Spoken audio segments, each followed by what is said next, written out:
औज़ु बिल्लाहि मिनश्शैतानिर्रजीम बिस्मिल्लाहिर्रहमानिर्रहीम। अल्लाहुम्मा सल्लि अला सय्यदना मौलाना मुहम्मदिन व अला आलिहि व सहबिहि व बारिक वसल्लम। तमाम तारीफ़ें रब्बुल इज़्ज़त की हैं जो तमाम जहानों को पालने वाला है। मैं हूँ हकीम आमिर शहज़ाद डस्का से। नाज़रीन किराम, जितने भी मेरे दोस्त अहबाब चैनल पर नए हैं वो चैनल को सब्सक्राइब ज़रूर किया करें। मैं आपको तम्बाकू के फूल दिखा रहा हूँ।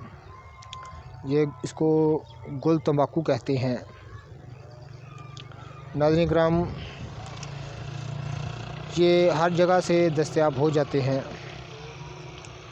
दमे के लिए, सांस के अमराज के लिए और पुरानी खांसी के लिए और बलगमी अमराज के लिए ये एक मानी हुई अक्सीर है।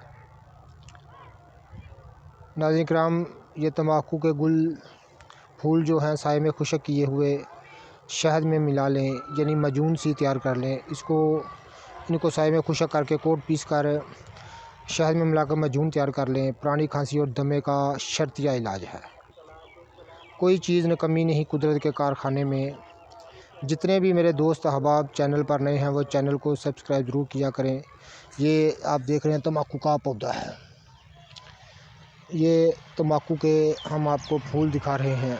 यही फूल साए में खुशक करदा इनका बारीक सफ़ूफ तैयार करके शहद में मिलाकर खाने से दमा, सांस के अमराज और बलगमी दमा और बलगमी खांसी चंद दिनों में दूर हो जाती है। शर्तिया इलाज है। जितने भी मेरे दोस्त अहबाब चैनल पर नए हैं वो चैनल को सब्सक्राइब ज़रूर किया करें। तो नाज़रीन किराम, जड़ी बूटियों की सही शक्ल व सूरत, उनके नाम, उनके फ़ायदे में आपकी खिदमत में अर्ज़ करता हूँ।